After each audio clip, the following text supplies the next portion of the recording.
अहिले म्याक्सिमम पेसेन्ट्सहरू 35, 36, 38, 40 तिर आउनुहुन्छ अब म बच्चा पाउने रे।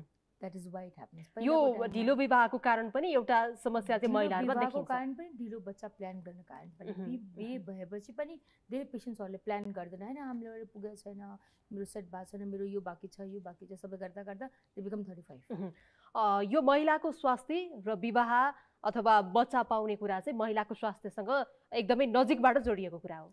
एकदमै हेल्थबाट पनि जोडिएको छ, सोसाइटीबाट पनि जोडिएको छ, फ्यामिलीबाट पनि जोडिएको छ। किनभने पहिलाको टाइममा कस्तो थियो भने एउटा केटी मान्छेले टाइममा बिहे गर्यो भने उसको हेल्दी बच्चा हुन्छ, एबर्सन हुने चान्स कम हुन्छ, उसको बच्चा एबनर्मल हुने चान्स कम हुन्छ।